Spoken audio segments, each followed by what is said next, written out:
Hi, I'm Jim Raffle. Welcome to this episode of the Jim and Shelby Show, All Things Print Podcast. I'm joined as almost always by. Shelby Sapusik, how are you today, Jim? I'm good. Can I give people a preview of this episode? Sure. Bunnies. Well, it's April, Okay. so we have to get into the Easter spirit. I have my lovely Easter tree because I believe there should be a tree for every holiday. Okay. And I even have golden eggs around me, around the room, but you're only seeing one of them right now. Okay. Okay. But we are going to go on an Easter egg hunt, color management style today on our Really? episode. Are you ready? I'm ready. Take it Okay. away. First of all, I've got to don my ears. I'm cheating a little bit. These are not bunny ears, but wolf ears, but we're going to pretend because this is what I have. I'm going to share my screen. You should. We actually do have a pretty serious episode here, even though we're giving it a fun spin here for Easter. So this is our Easter egg hunt color management style. So when I'm talking about Easter eggs in this episode, I'm not talking about the kind that you boil and decorate for the Easter holiday. I'm talking about Easter eggs that you, or at least a play on, the kind of Easter eggs you find like in movies. Are you familiar with that concept, Jim? I am, but why don't you share some examples? Okay, so what Easter eggs in like movies or games are, I'm going to use movies because it's easier, are things that reference other movies. Directors do this a lot when they have a number of movies and they'll hide something within a certain movie to reference another one. For instance, Quentin Tarantino, a lot of his characters will smoke and buy Red Apple cigarettes. So you'll see them throughout different movies. And then, like for the Godfather series, every time you see an orange or a, a bowl of oranges on a table in The Godfather, something bad is going to happen. And a lot of times, someone doesn't make it into the next scene. So, those are Easter eggs. I'm going to But watch The Godfather with a whole different set of eyes. That one I never heard of. yeah, there's a bunch of different ones. Sometimes those two are actually have color in them, but Steven Spielberg, he does it a lot in his movies, for instance. So if you look at E.T., he actually there's a Halloween scene towards the end, and everybody's dressed up, and that's how they sneak E.T. out of the house. And right before they go flying off on the bicycle, there is a kid costumed as Yoda, for instance. Oh, yeah. All right. So, in this context, the Easter egg represents essentially a sign or a signal that something else is going to happen, right? Right. And where we are seeing our Easter eggs, more than likely, is in test prints. So we're going to show you some test prints that are our Easter eggs that show us when things are likely going wrong or something else is going on, and what it gives us some indication of what we should do next. Take it away. All right. So our first one is a nozzle check. And you're going to see a nice little broken egg on every single one of our slides. But, so this is an example of a good nozzle check. And Jim, why don't you talk about nozzle checks a little? So the thing about a nozzle check is if you're not doing one at the beginning of every day on each of your pieces of inkjet printing equipment, you're really selling your whole system short because it is probably the single most powerful quick check of where your printing systems are at. If you get a nozzle check that looks like this, it means that if you then have color problems when you do your color checks, that it's probably not specifically related to the printer. So you've already eliminated the biggest variable, which is the printer, the ink, the print heads, not 100%, but you've for the most part ruled those out. And so it's a great place to start because it eliminates a lot of variables that you would otherwise have to check if you start getting color problems later in the day. And of course, you can always run a nozzle check, a second one, later in the day if you're having problems. And if it doesn't match up with your good nozzle check, like you had this one first thing in the day, then you probably have a problem with the printer. That might just be as simple as doing a hard clean or something like that. And we typically recommend that you do a nozzle check at the beginning of each workday and definitely before you're going to print an important job or before you create a profile. Yes, absolutely. All right, let's move on to our next Easter egg. And this one is banding. And if you look at our example on the left, you can definitely see it in the cyan there. That's why I kind Oh yeah. of, so I mean, it's going vertical through the letters. Can you Yep. see all the banding Hmm. in there? And Hmm. what's interesting about banding is sometimes when we are using instruments to verify color, we can get a pass on our verification. But this is an instance where you kind of have to use your eyes to say, hey, wait, we might be getting a pass mathematically, but there's definitely something visually wrong with this print. There sure is. And banning, banning can be a sign of a lot of things. It could just be that you're using a pass count and resolution that is really not intended to be used for that printer. This happens a lot when you're using third-party rips. So say you have a certain brand of printer, that brand might have their own rip, and with their rip, it wouldn't even let you pick a bad combination of pass count and resolution. But if you use a independent rip, they give them an SDK that will actually give them access quite often to pass counts and resolutions that should never be used together. And oftentimes that is the cause of banding. And so it's literally you've built a profile that while the RIP let you do it, the manufacturer of the printer never really wanted you to do it. And so that can be one example of what causes banding. There's a whole bunch of other ones which can be related to mechanical issues inside of the printer, but that's one of the big ones to always look at. And it can also just be that nozzles have gone out. So it could be that you need to run a nozzle check and look again. Correct me if I'm wrong, but there's been some times when I think I've done like a hard clean on the printer and it has fixed a banding problem. Absolutely.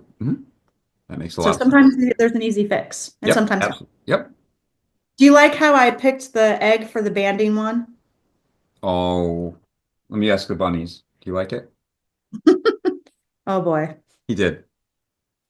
All Yep. right. Maybe we should Might have be. left out the This might be bunny. a she. I don't know. Let's move on.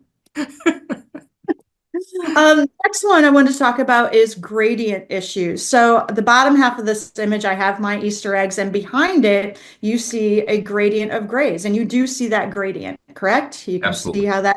Okay. Now above that red strip above, this is an actual example of a print or proof of a car wrap, and it was supposed to be a gradient, and as you can see, it's not. We have some hard lines there. So that's not a racing stripe? It's not supposed to be. I actually remember this particular client, and no, that is not supposed to be there. And we confirmed that a couple different ways, but it was in fact it was absolutely printing. And so, this one actually, if I remember correctly, turned out to be the way that the file was being saved on the design side, correct? Right. It was a PDF setting. Right, right. Because and the way we figured that out was they sent it as a TIFF, which is obviously a humongous file for a car wrap. They sent it as a one-bit TIFF, and the gradient looked fine. And then so we thought, well, it's got to be something with the way you're saving the file then. And we dug into it and figured out that they were not saving their PDFs in an ideal way for print output. And once we made those changes, they started getting a smooth gradient, which I don't think we have a picture of, but it did resolve this issue. Yep. But All if you right. see this, that's another sign that something is supposed to be a gradient. Those hard lines should not be there. Okay. So now we're into our golden egg. Oh boy. And well, it's true. This is uh there's a whole bunch of Easter eggs in this one, right, Jim? I need to go make some notes because when we get to December and we do our year-end episode, this will win the corniest episode, I'm pretty sure. So to the last slide. Yeah, there are actually a ton of this. Back to serious. There are a ton of Easter eggs in even a simple. And this is, by the way, this is a very simple test form. It truly is. I'm not going to say you couldn't get a little simpler because you could, but we have, I think, 15 or 16 patches up on that top control strip, that's set up to measure. Well, it's set up to measure with any spot measuring instrument like a Nix Spectro 2 or Spectro L. But you can also, and I have done it recently, you could also use an I1 in spot measurement mode. You could use any instrument that can measure those patches and give you a report. And so in this case, the goal is to determine whether or not we have gray balance and we're in G7 plus specification. And that's the bare minimum number of patches to do a very quick check Not like you could submit it, but you could do a quick check of am I in spec or out of spec. You can also do a quick visual of the top row of grays and the bottom row of grays, because the top row of grays are built with only black in the file, and the bottom row is built with three color grays. And so those should have a similar visual appearance because that's the whole principle of G7 Plus. And then also we've got our solid cyan, magenta yellow, our red, green, and blue overprints, so we can get a really quick overall example of what the color gamut of this particular device is. Down below, we have spot colors, in this case Pantones, as both the solid spots and as CMYKs. So if your RIP isn't set up correctly, those two rows will print exactly the same because it's going to see the CMYK values for both. If it's set up to recognize name spot colors, then that spot color row should, maybe not in every single color, but in probably 5 or 6 of them, you should be able to see a very significant visual difference between the spot colors and the CMYK builds. So we're checking a couple different things there. The last two are the images. The images are important because if you use the same images over and over again, you begin to know exactly what those images should look like. We like this particular set of images because on the left, you've got flesh tones, you've got hair with details, which and that hair is a fairly dark color, so it's a deep shadow. And if your printer is starting to fill in shadows, you'll lose the detail in the hair. And this is a very small image of it, but if you looked at it, you could see that there's a lot of detail there. There's also that relatively neutral background. It's not really a gray, but it is neutral. And if that's shifting red or green or yellow, you know you have a problem. And then on the right side is fruit. Everybody knows what color fruit should be. And while you don't know the exact colors it's supposed to be, you know if a strawberry looks appetizing, right? Or if a cherry looks appetizing. And if they don't, it's also a really quick indicator. Also, you can see those light shadows. So underneath the fruit, that highlight areas can be very difficult to produce accurately if you don't have a good profile and your printing device isn't printing well. And that again, this is a super simple test form. There's a lot there, but it's a very simple test form. You can set up test forms with so many Easter eggs that it would take you all day to evaluate it. And this is a fairly new test form that we created, right? It is and it isn't. Yeah. So the Pantones have shown up in other test forms. The Colorcaster's Quick Check, the top portion has been available separate from this for a long time, and those test images have been used in other work we've done with some clients. So what we did is we took some basic images and we put them all into one form. You're correct. And this is it's a PDFX document, and it's got room down below to fill in information. And I think you're going to give people an offer to get a hold of this and test it out. Yes, I think we're ready to see if people want to use it. We can, we have the spec check verifier target that is for use with the Nix instruments that works with the spec check app. That's a free download on Apple. And I'd love to get some feedback on it now that we have it put together. So if you are interested, excuse me, please send me an email at shelby@colorcasters.com and we'll get you a printable copy of that test form. And I guess this is my wrap up slide with all your eggs in one basket, right? Had to do it. Had to do it. What do you guys think? What do you guys think? I know. I know. I, I tried. I mean, these aren't even bunny ears. I tried. Um, so that test form and you won't be the first person using that test form. It's been out in the field. Actually, I have a stack of them over there that one client used and sent me so we could evaluate them. And that's the other thing that, this one of the ways we start with consulting clients is we say, hey, send us the forms. We'll do some quick evaluation. It's not done free of charge, but you can send those forms in and we can set up a fee structure. We can evaluate those test forms for you and give you quite a bit of feedback just based upon that. Okay. So this has been our kind of our Easter episode, but we're going to be sending out more information to get a Nix and email us or contact us to get the test form sent to you so that you can test it on your equipment and see how you're doing. And we're always looking for new topics and ideas because, as you can see, this is what happens when I come up with them.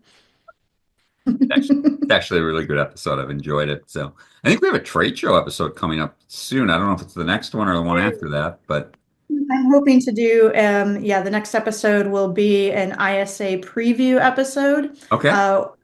It might not be totally about that completely, but we will be talking about it. And then we're going to be at ISA. That's correct. If you're going to be That's at ISA, again, please email me at shelby@colorcasters.com. We'd love to meet up with you. We're going to be walking the show this year. We have meetings, of course, but we'd love to see you if we can meet up. Trade shows are my favorite episodes to record. So, Yes, yeah, if you want to be on the podcast, this is a good opportunity too. all right. Well, everyone, So, thanks for putting up with our corny, but I think there was also some great content in this particular episode. And if you think so too, let us know. If you have ideas for episodes, let us know. If you want the test form, reach out to Shelby.